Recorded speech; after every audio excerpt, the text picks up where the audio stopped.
الحمد لله رب العالمين والصلاة والسلام على سيد المرسلين وخاتم النبيين سيدنا وحبيبنا محمد وعلى آله وصحبه أجمعين ومن تبعهم بإحسان إلى يوم الدين. با سلام و درود خدمت شما بینندگان عزیز. این وقت و همه اوقاتتون پر از خیر و برکت. موضوع بسیار مهمی که باید همه به اون توجه ویژه داشته باشند و اصل و اساس خلقت انسان و مدار و محور هستی بر این اساس است که برای بندگی خدا آفریده شده ایم و توحید محور هستی هست. توحید و یکتاپرستی سر و غایتی است که انسان برای اون خلق شده است و موظف هستیم که این موضوع رو مرتب به خودمون یادآوری کنیم و جلوی هر انحرافی رو بگیریم. بحث ما اینجاست که چگونه در میان بنی آدم شرک به وجود اومد، چگونه فرزندان آدم مرتکب شرک شدند در حالی که پدرشون خداوند اون رو به عنوان خلیفه در روی زمین قرار داد و خداوند با اون صحبت میکرد و امر خدا رو مستقیما دریافت میکرد. چه شد که ما راه رو بی راه رفتیم و امروز در میان جوامع بشری شرک یکی از اساسی ترین و شاید یکی از ظاهرترین ظواهری است که در جامعه بشری وجود داره و به شکل‌های مختلف خودش نشون میده. از اونی که یک سنگ رو میپرسته تا اونی که گوساله‌ای رو میپرسته تا اونی که پرنده و درخت و حوادث مختلفی رو میپرسته و تا جایی که یک انسان صالح رو میپرستن و انواع و اقسام بندگی کردن برای غیر خدا، حتی کسایی که شاید به زبان لفظ لا اله الا الله رو هم میگویند اما در عمل دیگران رو شریک خدا میدانند. اسباب به وجود اومدن شرک چه بود و آثار اون و مظاهر اون چی هست؟ مهمان گرم برنامه امروزمون جناب شیخ سید عقیل هاشمی هستند. سلام دارم خدمت. علیکم السلام و رحمت الله. بسیار ممنونم این فرصت داده. بنده ممنونم که زحمت کشیدید و حضور پیدا کردید. موضوع توحید و شرک بسیار اساسی هست و اساس رسالت همه پیامبران هم بر این محور میگرده. اگر این اصل صحیح شد، تصحیح شد، بقیه امور دیگه آسان‌تر هست یا تابع این خواهد بود. ولی اگر این اصل درست نباشه بقیه اعمال دیگه انسان از عبادت و طاعت و از صدقات و از خیرات و برکات و هر چی وجود داره به راه بی راه رفته. من مجدد سلام خدمت شما بینندگان عزیز و تشکر از اینکه این فرصت در اختیار بنده قرار دادید بتونم در این موضوع بسیار مهم و چه مقدمه زیبایی فرمودید. اساس و هیکل و شالودی در واقع دیانت توحیده و اصلا زمانی که حضرت آدم خلق شد و این ابلیس تکبر ورزید، اصلا مبارزه از همین شروع شد که ابلیس گفت که فبعزتک در سوره اعراف و دیگر سوره های قرآن هست که خدا حکایت از ابلیس میگه که فبعزتک لاغوینهم اجمعین الا عبادک منه المخلصین. زیاد در قرآن این آیه رو میخونیم که به عزت و جلالت قسم که من همه اونها رو گمراه میکنم الا عبادک منه المخلصین، مگر بندگان خالص تو، یعنی که برای تو هیچ شریک قائل نیستن و تنها تو رو در عبادات سراغ دارن. و اگر همون زیبا هم فرمود بحث پیامبران، دعوت پیامبران آدم مطالعه کنه و ببینه، میبینه همه پیامبران الهی دعوتشون به توحید الله بوده. مثلا لقد ارسل نوح الى قومه فقال یا قوم اعبدوا الله ما لكم من اله غیره. در مورد قوم عاد همینطور و الى عاد اخاهم هودا قال یا قوم اعبدوا الله ما لكم من اله غیره. و همچنین شما در مورد ثمود و الى ثمود اخاهم صالحا قال یا قوم اعبدوا الله ما لكم من اله غیره. و همچنین در مورد شعیب و الى مدین اخاهم شعیبا قال یا قوم اعبدوا الله ما لكم من اله غیره. همه و همه دعوتشون به توحید الله بود، این که مردم فقط ولقد بعثنا فی کل امه رسولا ان اعبدوا الله واجتنبوا الطاغوت. اصل اساس همه پیامبران در یک آیه خلاصه شده که همه پیامبران رسالتشون این هست. احسن. و در جای انه من یشرک بالله فقط حرم الله علیه الجنه و مأواه النار و ما للظالمین من انصار و ان شرک لظلم عظیم. شرک در واقع از خطرناکترین بیماری های معنوی است که همه عبادات انسان چنانچه شرک اکبر باشه عبادت انسان رو برباد میده و در مقابل توحید عظیمترین نعمتی است که اگر انسان توحید داشته باشه بقیه عبادات ارزش واقعی پیدا میکنه. و چه زیبا فرمودید بدون توحید هیچ عبادتی ارزش واقعی خود پیدا نمیکنه. لئن اشرکت لیحبطن عملک، همونطور هجر اولیه تلاوت فرمودید. خطاب حضرت رسول و خیلی خیلی واضح و روشن هست این موضوع. ولی با وجود این همه وضوح، حالا غیر از این که بگیم که پیامبران اومدند، آیاتی که در قرآن کریم و در بقیه کتاب‌های آسمانی اشاره به این داره که اصل و اساس توحید هست. مادامی که توحید صحیح نباشد، بقیه امور دیگر به راه بی راه رفته به هدر هست. یعنی حتی لیحبطن عملک، یعنی عمل انسان محبط هست، از بین رفته. ولی با این وصف، گذشته از این آیات، گذشته از اومدن پیامبران، گذشته از حتی مسائل دیگر، عقل بشر هم این رو به انسان میگه. خداوندی که انسان رو خلق کرده، ولی انسان میره دنبال چیز دیگه. خداوند انسان رو آفریده، برای بندگی آفریده، همه پیامبران هم این رو گفتن، ولی با این وصف انتشار شرک همیشه بیشتر بوده. امروز هم همینطوره. گرچه حالا شاید انسان اگر به آیات دیگری هم نگاه میکنیم، همه زمین و آسمان و کوه و دشت و بیابان و همه چی داره تسبیح خدا میکنه و یکتاپرستی انجام میده. ولی این انسان چون مختار و اختیار داره که چگونه عبادت کنه، در بخش اختیاریش دچار انحراف شده. از کجا به وجود اومده شرک؟ معمولا غالب مشرکین، اگر نگیم همه مشرکین، خود را مشرک نمیدونن و معتقد هستن این کاری که انجام میدن کاری برای رضای خدا دارن انجام میدن. یعنی شما اگر همون کسی که مثلا حتی داره بت قرار داده و میگی که این منو به خدا نزدیک میکنه، معتقده که این برای رضای خدا و خود خدا، یعنی میگه جلالت و عظمت خدا خیلی بالاتر از اینه که من مستقیم خدا را صدا بزنم، بایستی یک وسیله، یه توجیهی براش پیدا کرده و این رو میگی که این احترام بیشتره به خدا. شما اومدید خدا رو کوچک کردید، مستقیم دارین خدا رو صدا میزنید.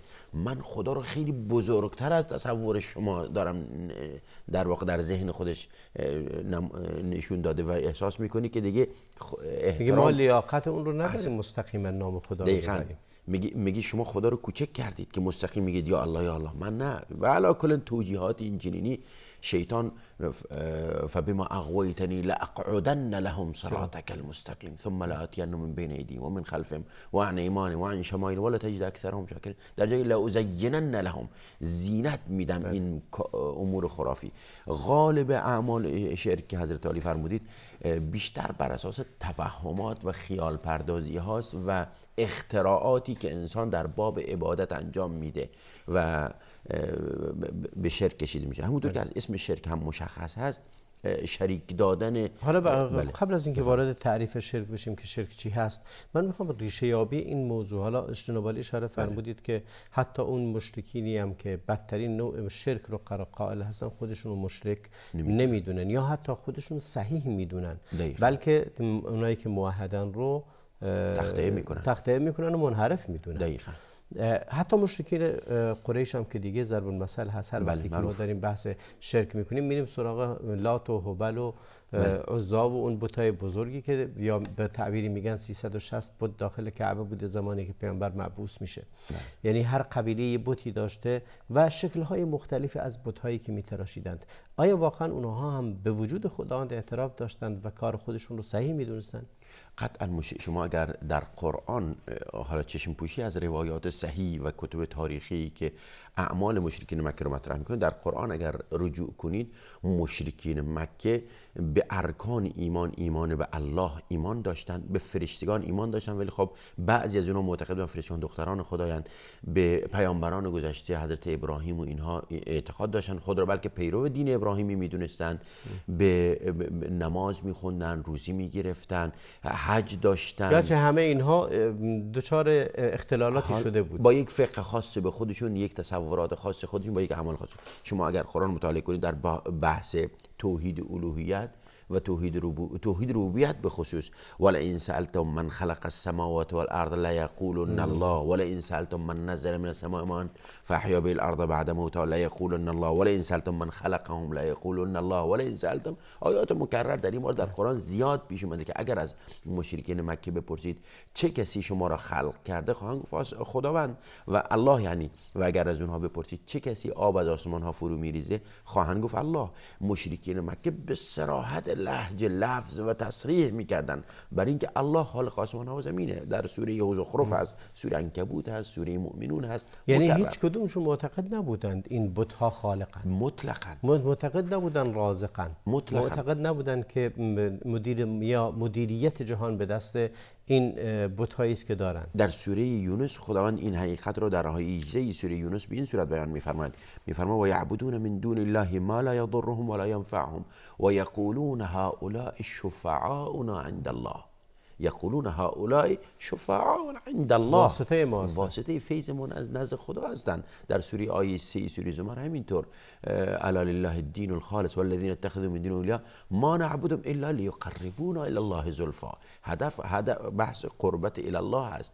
و مشرکین مکه حالا بعد از توحید، حتی در توحید الوهیت در وقت سختی فقط یا الله میگفتن فاذا ركبوا في الفلك دعوا الله مخلصین له الدین. همین مشرک بودن ولی در بحث مصیبت یا الله میگفتن. و در باب نماز مشرکین مکه نماز میخوندن و ما کان صلاتهم عند البیت الا مکاء و تصدیه. و همچنین بحث اداره اوقاف داشتن برای خودشون، اوقاف و جعلوا لله مما ذرأ من الحرث والانعام نصیبا فقالوا هذا لله بزعمهم و هذا لشرکائنا. اداره وقف داشتن برای خدا وقف میکردن و بخشی هم برای بت‌هاشون، بخشی هم برای بت‌هاشون. یعنی محل شاهد که مشرکین مکه ذهنیتی که در ایجادی که دایناسور نبودن که هیچ چیزی مثلا به هیچ اصول و ارزش پایبند نباشن، پایبند به خود رو، بلکه پیرو دین ناب ابراهیمی میدونستن. ولی همونطور که حضرت فرمودید فلسفه‌ای داشتن برای این کارایی که انجام میدادن. دقیقاً یک سری تصورات و اوهام و خیال پردازی هایی برای خود مجسم کرده بودند که این لات و منات. جالبم اینجاست شما وقتی در کتب تاریخی میایید و بررسی میکنید لات و منات و عزا یک سری انسان های صالحی بودن که به حجاج خانه خدا خدمت میکردن، آب و گوشت و غذا و اینها میدادن. بعد از اینکه از دنیا رفتن گفتن خب زمانی که در قید حیات بودن مردم از اینا میخوان یه دعای خیری برای ما برای فرزندان بکنید، این هم دعای خیر میکردن. از دنیا که رفتن گفتن اینا خیلی انسانای صالحی بودن، به اسم اونها خدا را صدا میزنیم، به برکت اونها، به حق اونها خدا حاجات ما را بده. مرحله تدریجی میبینیم که این قضیه کم کم نماد بت پرستی پیدا میکنه و بعد میان خب حالا ما هر وقت یاد اینها میافتیم به خدا نزدیک میشیم. گفت حداقل یک عکسی از اینها بکشیم تو خونه هامون، جاهایی نصب بشه، اینها رو ببینیم، همیشه به خدا نزدیک بشیم و یادشون کنیم، وفاداری به اونها. بله. و برای تذکر یاد الله این رو رسم میکردن و در خانه ها میگذاشتن و نهایتا میبینیم که لات و منات و عزا به عنوان یک بت تبدیل میشه. و در تفسیر این آیه هم که ولا تذرن آلهتکم ولا تذرن ودا ولا سواعا ولا یغوث و یعوق و نصر، فکر کنم همین معنی اومده که این شخصیت هایی بودند که انسان های صالحی بودند و در زمان حضرت نوح مردم اومدن از اینها مجسمه هایی ساختن. ابتدا احترامشون کردن، بعد از احترام کم کم تبدیل شده به تعظیم، تبدیل شده به رکوع و سجود و نهایتا هم نسل های بعدتر دیگه شروع کردن به عبادت کردن. دقیقاً. به خصوص معمولا در باب ناهنجاری های عقیدتی میبینید که شتاب زیادی میگیره. یک عمل وقتی مثلا از چیز کوچکی شروع میشه ولی مدت خیلی کمی اوج میگیره. شما زیاد در جامعه مشاهده میکنیم یک بدعت اولش کوچک میشه، 4-5 سال بعد میبینی خیلی رشد کرد. ولی در باب عبادات صحیح خیلی سخته که انسان بتونه اون رو قانونمند کنه در جامعه و در واقع جا بیفته. این سوال خیلی محوری و جوهری هست، اینی که اشاره فرمودید. در واقع این موضوع این سوال رو مطرح میکنه و اون اینکه با وجود اینکه این مسائل هست، با وجود اینکه پیامبران مرتب این رو تذکر دادن و انسان هم همونطوری که میگن اصل توحید هست نه شرک، یعنی در فطرت انسان تمایل به توحید وجود داره. دقیقاً. و شرک یک امر عارضی است برای بشر، چون از ابتدا هم اگه نگاه کنیم حضرت آدم که موحد بوده ولی بعداً شرک در فرزندان آدم ایجاد میشه. ولی با این وصف سوال اینجاست چرا انسان منحرف میشه به این طرف؟ بعد از میان برنامه جواب سوال رو از جناب عالی میشنوم. با ما بمونید، بعد از میان برنامه ادامه برنامه رو با هم شاهد خواهم بود.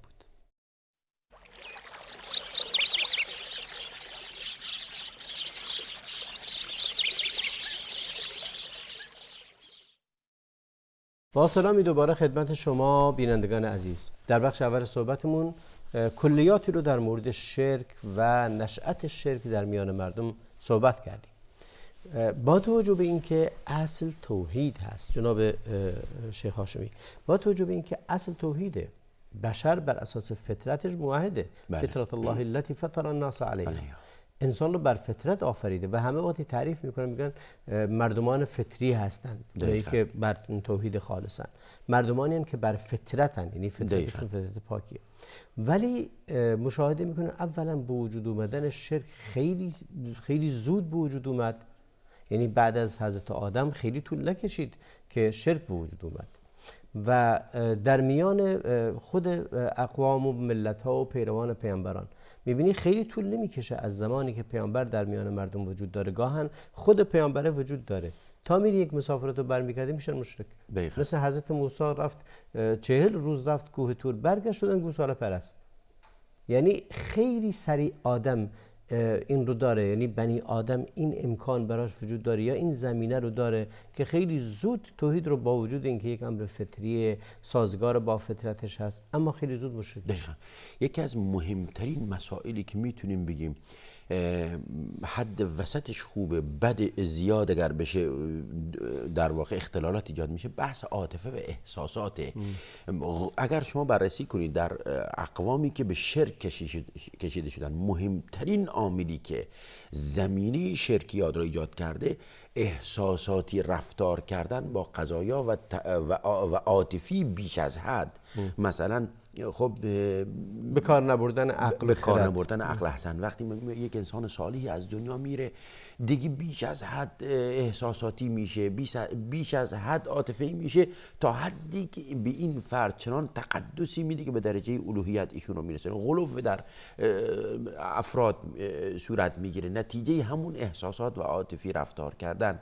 مسئله توهمات و خیالاتی که این زمینه ها رو ایجاد میکنه، زیاد افرادگری و تجاوز در واقع از حد مرز گذروندن مدح و ثنا و تعریف و تمجید بیش از حد که شخص دیگه متوجه نمیشه. یعنی یک سری کلماتی به کار میبره، کلمات شرکی که اگر شما به سنت رسول الله صلی الله علیه و آله نگاه کنید، رسول الله بسیار دقت میکرد و حتی صحابه رو برحذر میداشت از به کار بردن کلماتی که یک ذره شائبه شرک درش هست. مثلا وقتی شخص ما جلو رسول الله صلی الله علیه و آله میگه رسول الله ما شاء الله و شئت، هر چه تو و خدا خواستی، رسول الله عصبانی میشه، میگه اجعلتنی لله ندًا، آیا تو منو شریک الله قرار میدی؟ همتای خدا قرار دادی؟ ما شاء الله، قل ما شاء الله وحده یا ما شاء الله ثم شئت، بگو تنها هر چه الله خواست و اگر خواستی منو شریک کنی یا منو اضافه کنی، ما شاء الله ثم سپس، اول خدا بعدن سپس، شما کلمه سپس بیار به عنوان وسیله. بله، ظاهرش میگه این مولا نقطه ایه، واو چه اتفاقی میفته، ولی همین واو که اگر همون وقت کنترل نشه،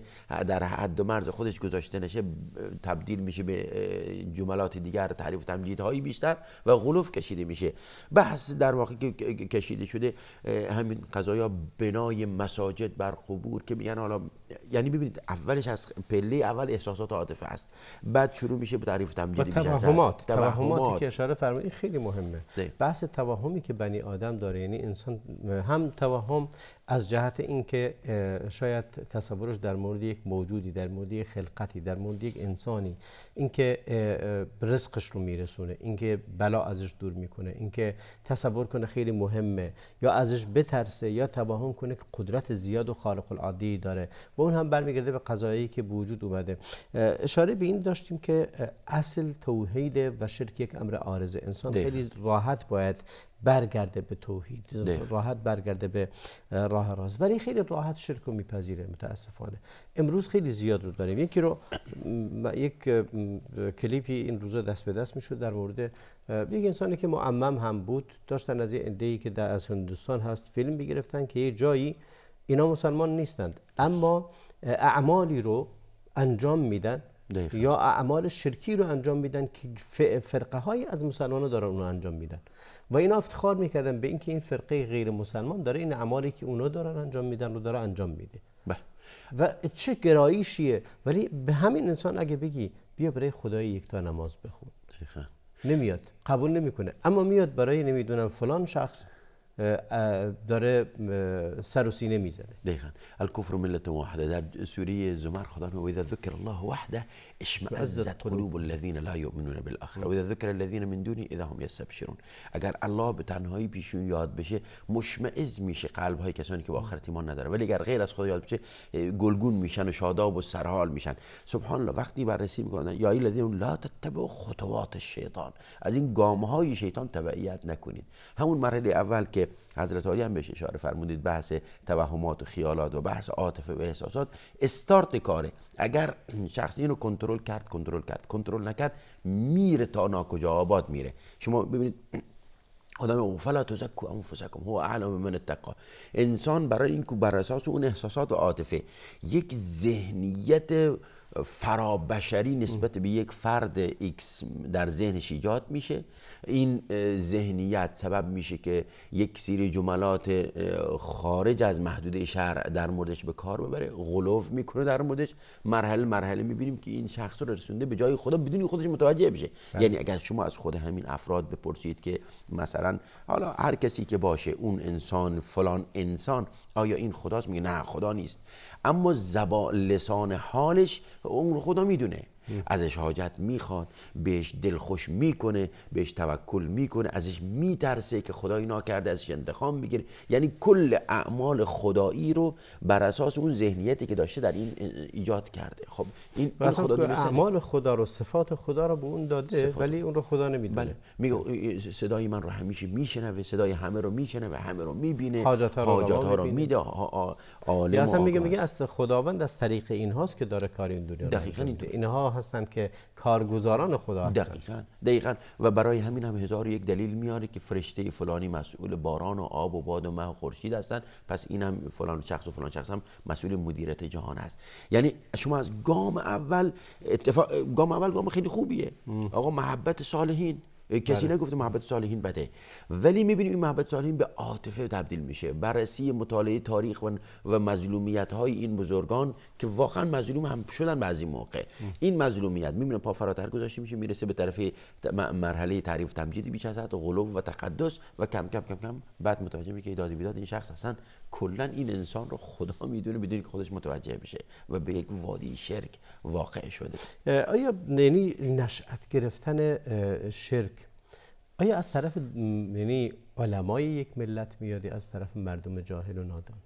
طبعا اساس و قضیه شرک از علما میاد که دیگه میتونن انحراف اولی از اونجاست، از علماست، یا خب از کوتاهیشون هست یا از خودشون هست. ولی خب بعضی موقع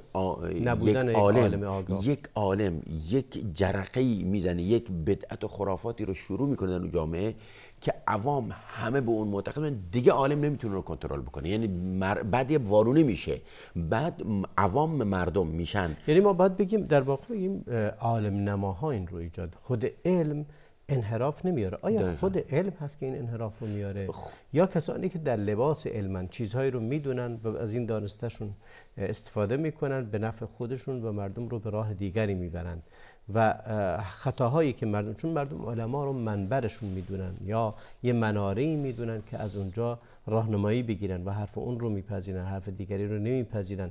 امروز بیشترین شرک‌ها رو اونا ایجاد میکنن، کسانی که در لباس عالمند ولی در عمل علمی ندارند.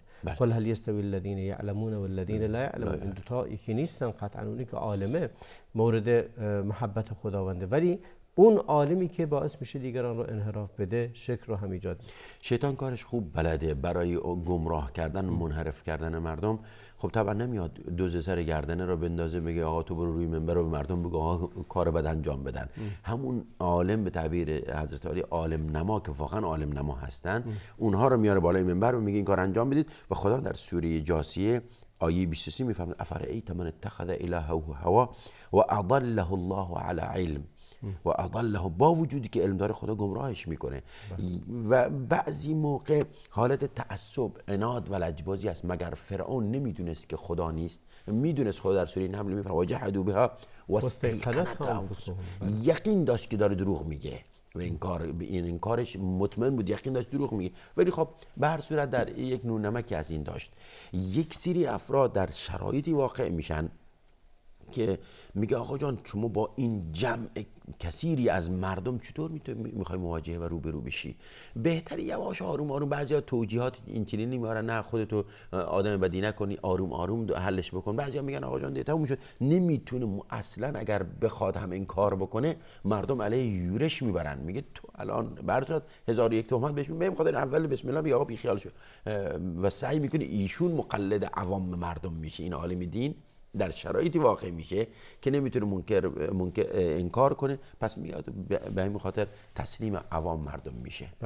در زمان بعضی از پیامبران خداوند نام میبره که فسادهایی داشتند، فساد اخلاقی بوده، فساد تجارت معاملات مالی بوده، انتشار ربا و تفیف در کیل و میزان بوده، ولی اونی که بارزه و همه مردم شاید داستانشو میدونن حضرت نوح و داستان اون عذابی که خداوند بر قوم نوح نازل کرد و طوفان نوح مطرحه و همه از بین رفتن. اساس مشکلشون شرک بود. دقیقاً. چطوری ایجاد شده؟ بعضی هم میگن که نوح ابوالانبیا هست. نوح اول، یعنی بزرگ پیامبران.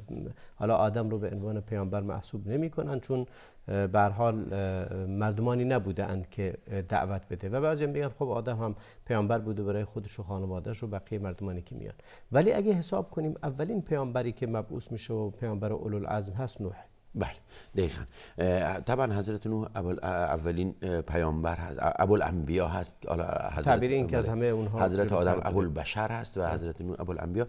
ولی خب بحث این که چطور شد مردم به شرک کشیده شدن در همون وهله اول، بحث همین در واقع تقدس شروع شد. با تقدس در مورد افراد شروع شد که این افراد بندگان صالح خدا هستند. شما غلو در شخصیت ها و غلو در محبت صالحین منشأ اصلیش بود.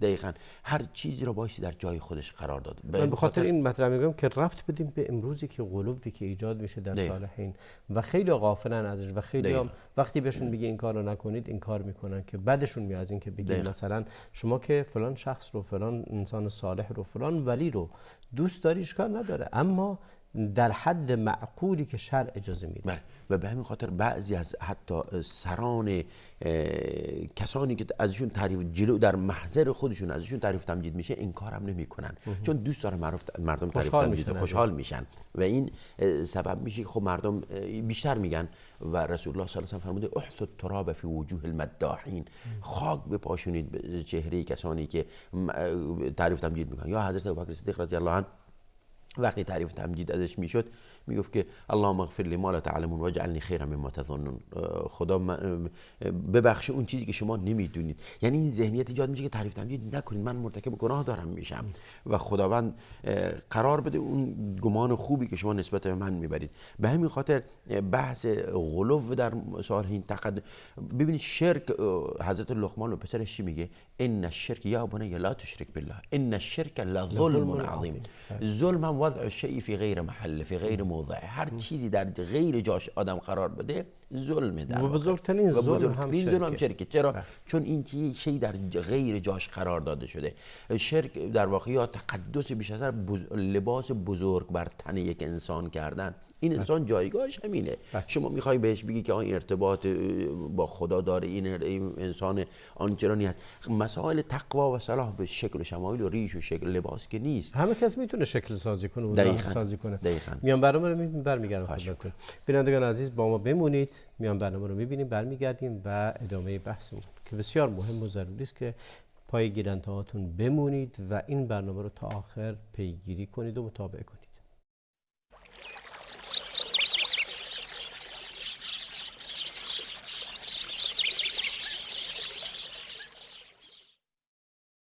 با سلامی دوباره خدمت شما بینندگان عزیز.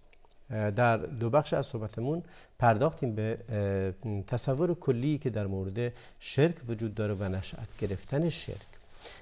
گفته شد که اساس انسان، خلقت انسان بر فطرت سلیم و یکتاپرستی هست. خداوند آدم رو فرستاد، یکتاپرست بود، ولی بعد از مدت‌ها بعد از حضرت آدم مردم به شرک گراییدن. خداوند نوح رو فرستاد و نوح 900 سال 950 سال دعوت داد، فقط دعوت خالص داد، اما تعداد کمی اون رو پذیرفتند. جناب شیخ خیلی جریان دعوت حضرت نوح قابل تأمله. دقیقاً. خیلی هم قابل تأمله. در اونجا وقتی که بحث حضرت نوح، بحث فساد اخلاقی نیست، بحث دزدی نیست، بحث جنایت و جرم نیست که رخ میده، حالا رخ داده قطعا در اونجا، ولی بحث بارز دعوت حضرت نوح یکتاپرستیه. دقیقاً. و با ملتش 950 سال داره زحمت میکشه، دعوت میده، آخرش هم تعداد اندکی ایمان میارن و ناچار نهایتا این میشه میگه خدای دیگه کسی ایمان نمیاره، عذابتو نازل کن. و بعد از اون هست که اون عذاب نوح و کشتی نوح و طوفان نوح مطرح میشه. شاید شخص وقتی ظاهر عمل رو میبینه میگه بر اساس معادلات ما بشرها میگه اتفاق خاصی نیفتاد، دوست داره در مورد اون فلانی تقدس و غلو و افراط یه خورده بیش از حد تعریف تمجیدش میخواد بکن، بسیار راحت خودش باشه. ولی وقتی شما نگاه میکنید منشأ بدبختی ها و فساد در زمین از اینجا شروع میشه. طغیانگران کی طغیان میکنن؟ زمانی که احساس بکنن که دیگه تسلط دارن، زمانی بعضی از اونها به هر صورت افراد دارن اینقدر تعریف تمجیدشون میکنن، به همین خاطر این شخص به مرحله از غرور میرسه که دیگه تاب و تحمل انتقاد نداره، دیگه تمام شد، چون تعریف و تمجید برای ایشون غروری ایجاد کرده و وقتی به این مرحله برسه دیگه طغیان میکنه، فساد میکنه. یعنی شما حتی بحث اعتقادیش و معنویش، چشم پوشی از همه اینها، بحث همین مدیریت جامعه اگر در نظر بگیرید، منشأ فساد و بدبختی و فلاکت ها همین قضیه است که شخص در واقع ادعای نمایندگی خدا بر کره زمین میکنه، ادعا میکنه که دیگه خدا هست، کسی نباید بگه بالای چشش ابروه و این منشأش از همین تعریف و تمجید کشید. به همین خاطر اساس دعوت پیامبران مبارزه با شرکه و چه زیبا فرمودی در سوره عنکبوت وقتی خدا میفرماید که حضرت نوح ولقد ارسلنا نوحا لقومه فلبث فيهم 1000 سنة الا 50 عاما فاخذهم الطوفان وهم ظالمون. 950 سال حضرت نوح به مردم، این مردم فقط خدا رو صدا بزنید. یعنی این نشون میده چقدر اساس مهمه. بعد از اون حضرت ابراهیم انما وقتی خطاب به قومش میگن بعد از در واقع حضرت نوح انما تعبدون من دون الله اوثانا وتخلقون افكا ان الذين تعبدون من دون الله لا يملكون لكم رزقا فابتغوا عند الله رزق. یعنی آیات قرآن وقتی شما بررسی میفرمایید میبینید که 90% آیات قرآن مستقیم و غیر مستقیم داره توحید رو اثبات میکنه و مبارزه میکنه با شرک، چون شرک چشم پوشی از که حالا بحث معنویاتش فساد در جامعه میاره، امنیت رو بمینه. شما اگر تاریخ رو بررسی کنید، مثلا هیتلر و ناپلئون و داردستای اینا که جنگ جهانی ها راه انداختن و این همه بشر را کشتن، نتیجهش این بود که طغیان بود دیگه. احساس کردن که به یک مرحله رسیدن که کسی در مقابل ها نباید بیسته، کسی نباید بهش بگه بالای چیز ابروی، کسی بهش اعتراض نگیره. خب این اساس در واقع تقدس و تعریف و تمجید بیش از حده و برای قوم نوح هم این اتفاق افتاد که نوح 950 سال بازم و ما آمن معه الا قلیل، 950 سال دعوت داد، یک تعداد کم که حتی گفتن اراذلنا بادی رأی، یک سری افراد سبکسر به تو ایمان آوردن، به تو انسان‌های باهوش و انسان‌های اهل جاه و مقام به تو ایمان نیاوردن، قبیله‌های بزرگان ایمان نیاوردن. یعنی چقدر میخوام شروع شرک خیلی ساده شروع شد با یه گفتن آقا انسان خوبی بوده، خب همه دوست دارن. مثلا الان به عنوان مثال من اینجا بشینم بگم فرض کنید در مورد ابوبکر صدیق رضی الله عنه بعد از رسول الله به انسان خیلی خوبی بوده، هیچ مسلمانی نیست بگه نه بد بوده، ولی یاد بودی ازش درست کنید. آره کم کم برام میگم نه ایشون جایگاه خاص، یه تندیسی براش بسازیم. حالا شما تندیس مرحله بعد بذار. بله. یعنی میخوام بگم اولین مرحله من بیام انسان خیلی خوبی بود، خب درسته چیز خوبیه و این هم اسلام باهاش مبارزه نکرده. بله. فمناقب ابوبکر صدیق در کتب روایی زیاد جا داره. بله. ولی شما مرحله بعد ببینید بگیم که خب ما کم کم اگر حاجتی خواستید بگید به حق ابوبکر صدیق خدای حاجت منو بده. خب بازم تا حدودی میگه اشکال نداره، میشه یک قولی وجود داره که میشه این کارو کرد. کم کم کم کم شما ببینید این شروعش با روش خیلی آروم نرم و آروم، ولی وقتی رفت مثل تخت سنگی است که به پرتگاه میفته، دیگه رفته کسی نمیتونه جلوش بگیره. 950 سال دعوت نوح کفاف نمیکنه که مردم رو نجات بده از این شرکی که درش. تمایل به شرک و خرافات خیلی عجیبه در بنی آدم و خیلی زیادم رشد میکنه. به خاطر همین یعنی خیلی زود در اوهام اصلا اساس شرک همش وهم و خیاله، همش تمسک جستن به چیزیه که ناپایداره. مانند کسی که چنگ به یک درختی بزنه که اون درخت خودش ریشه نداره، خودش نمیتونه تو رو باعث بشه نجات بده انسان رو، ولی با این وصف در جامعه وجود داره و منتشر میشه و مردم شاید تنبلی که میکنن، حوصله این که بیان فکر کنن، عقل رو به کار برن و اون چیزی که خداوند انسان رو بهش برتری داد عقل و خردی بود که به انسان داد.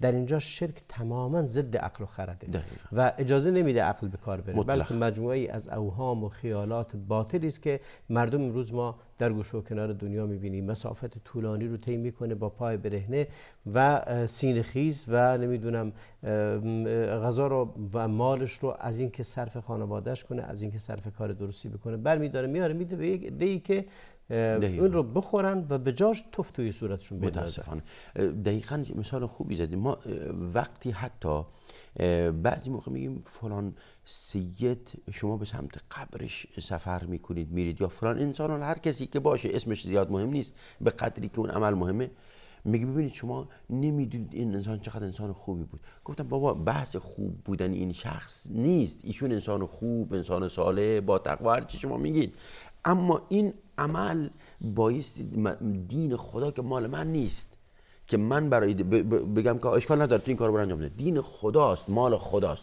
باعث خدا مجوز این عمل شما را صادر کرده باشه.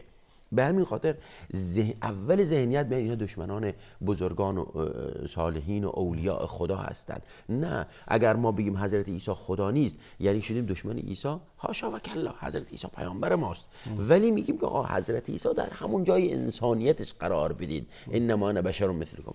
شبیه به همین قضایا بحث غلو در صالحین است. عبدالقادر گیلانی و غیر عبدالقادر گیلانی، غیر بزرگان دیگر، خب وقتی میگیم اینها رو صدا ندیم شما دشمن اینها هستید، نیستیم، به خدا قسم دشمن اینها نیستیم، ولی میگیم این عمل مال خداست. و خیلی جالبه که همون انسان صالح هم خودش با این شرکیات مبارزه کرده، کل عمرش رو صرف این کرده که بابا این کارو نکنید و انسان صالح فقط خدا رو بپرستید، کل عمرش رو، دعوتش رو، حتی الانم در مورد خود رسول الله، در مورد اهل بیت، در مورد صحابه عده‌ای دارن همین اعمال شرکی رو انجام میدن، متوسل به این شخصیت ها میشن.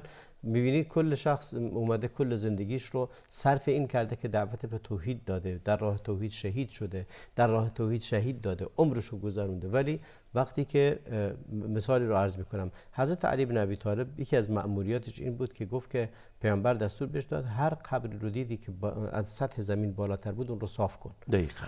الان امروز نه تنها قبر خودش که بالای قبر رو به اسمشون گنبد داره و اینقدر براش چی درست کردن، امروز همه قبرهایی که منتسب به ایشون میشه یا منتسب به اهل بیت میشه خیلی چی داره، یعنی زیارتگاه عجیب و غریبی شده. دقیقاً متاسفانه. و ظاهر امر موضوع ساخت و ساز بر قبر بر اساس حالا عقل بشری بسازه، ولی ببین چقدر رسول الله صلی الله علیه و سلم دوربین بوده و چقدر در واقع نگاه رسول صلی الله علیه و سلم خیلی عمیق بوده.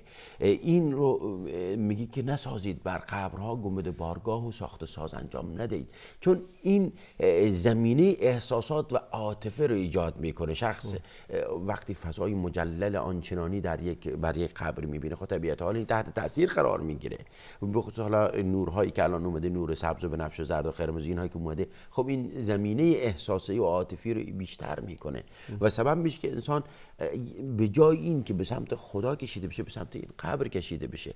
محبت یه چیزی هست خیلی حد مرز باریک و ظریفی داره. این محبت اگر این محبت یه خورده اون طرفتر کشیده بشه به سمت غلو و شرک کشیده میشه که آخرش ناپیدا. و این خیلی چیز عجیبیه. ما اگر نگاه میکنیم امروز جاهایی که آثاری از پیامبران باقی مونده شده معبدگاه، شده به جایی که مردم خدا رو بپرستن اونجاها رو میپرستن، حاجت میخوان. میگه قبر نبی الله صالح، قبر نبی الله داود، قبر فلان، قبر، و اینها الان مردم رو زیارت میکنن و دقیقاً برخلاف رسالت اون پیامبران دارن کاری رو میکنن که اونا طول عمرشون با این مبارزه کردن. بله. چرا وقتی امهات المؤمنین از حبشه برگشتن تصاویری بود از گنبد بارگاه ها و مساجدی که ساخته شده بود بر قبر پیامبران، رسول الله صلی الله علیه و سلم خیلی ناراحت شد، گفت اولئک اذا مات فیهم رجل صالح بنوا علی قبره مسجدا اولئک شرار الخلق عند الله. تاکید کرد اولئک شرار الخلق عند الله. این افراد صالح، این انسان ها وقتی فرد صالحی از دنیا از بینشون رفت، از دنیا رفت، بر قبرش مسجد درست میکنن و تاکید کرد اولئک شرار الخلق، اینها شرورترین موجودات بدترین مخلوقات و رسول الله صلی الله علیه و همیشه تاکید میکرد اللهم لا تجعل قبری وثنا یعبد، خدایا قبر من رو یک بتی قرار نده. چون مردم ببینید سبحان الله، اون شخصی که حالا دوست داره، یک انسان صالحی که از دنیا رفته دوست داره، میگه حالا ببین این الان صدا تو میشنوه، این الان تو رو میبینه، این الان دوست داره تعریف تمجیدش بکن، دوست داره الان در شرایطی که نیاز به تعریف تمجید تو داره و کم کم کم کم میره دیگه متوجه نیست. به خصوص خیلی از اینها جوگیر میشن، به تعبیر خیلی ساده عامیانه دیگه میگه کلماتی به کار میکنه، حتی میگه که اگر فلانی خدا نیست کمتر از خدا هم نیست. این چه حرفیه؟ یعنی چه خدا نیست؟ یکی از همین کسایی که مداحانی که صحبت میکنن میگفت که مردم الان درگیر اینن که بدونن علی خدا بود یا خدا نبود. یا الله. حالا مردم تو فکر اینن گذاشته دیگه اون رد شده که بگن بشر بود یا نه. حالا ما رسیدن به اینجا که دیگه مردم فعلا دارن مناقشه این رو میکنن که ببینن هست یا نیست و این خیلی دردآور و خیلی رنج آور است که به این شیوه بشر به این سطح از انحطاط میرسه که تمجید از شرک بکنه و در راه نشر شرک هم فعالیتایی میکنه. ما 2 دقیقه بیشتر تا پایان برنامه وقت نداریم، حتما در برنامه دیگری هم مزاحم شما خواهیم شد و بحث رو ادامه خواهیم داد. در این 2 دقیقه پایانی اگه صحبت می‌فرمایید. بله، شما وقتی نگاه میکنید خداوند در سوره مائده میفرماید وقتی خداوند پیامبران را زنده میکنه و حاضر میکنه میفرماید که یوم یجمع الله الرسل فیقول ماذا اجبتم قالوا لا علم لنا انك انت علام الغیوب. پیامبران را همه برای یک بازخواست و بازپرسی یعنی عمومی از پیامبران، شما تا چند اندازه مردم بهتون اجابت دعوت شما مردم پذیرفتن؟ ما نمیدونیم. پیامبران ما نمیدونیم خدایا. یعنی پیامبران خدا نمیدونن که مردم چقدر دعوت اونها را پذیرفتن و اون ذهنیتی که در مورد پیامبران ایجاد و همچنین حضرت عیسی اذ قال الله یا عیسی ابن مریم انت قلت للناس اتخذوني و امی الهین من دون الله قال سبحانك ما یکون لی. بعضیا فکر میکنن میگن که حتی ملائکه میگه شما گفت اینا رو خواستید که شما رو پرستن. بله، بعضیا فکر میکنن که شرک یعنی این که تو یک انسان رو بگی خداست، یعنی لفظ خدایی در مورد اون به کار ببری، اون میشه شرک. ولی این کارو نمیکنه. هیچ اون مشرک که مشرک هم بود خب نمیگفت. البته الان گفتن به علی که نتوانم خدا خواندن. از اونم بدتر شدن. بله متاسفانه. و بایستی ما حواسمون باشه وقتی رسول الله صلی الله علیه و آله تعس عبد الدینار تعس عبد الدرهم، بنده درهم و دینار، شخص خودشو این درهم و دینار که خدا نمیدونه. بسیار متشکرم از اینکه تشریف آوردید، زحمت کشیدید. بسیار مفید بود و استفاده بردیم. بینندگان عزیز از اینکه با ما تا این لحظه بودید بسیار متشکرم. این برنامه هفته آینده باز به همین موضوع خواهیم پرداخت. حتما برنامه رو در هفته آینده پیگیر باشید. تا برنامه دیگه و هفته آینده همه شما را به خدای بزرگ میسپارم. صلی الله و بارک علی نبینا محمد و علی آله و صحبه اجمعین.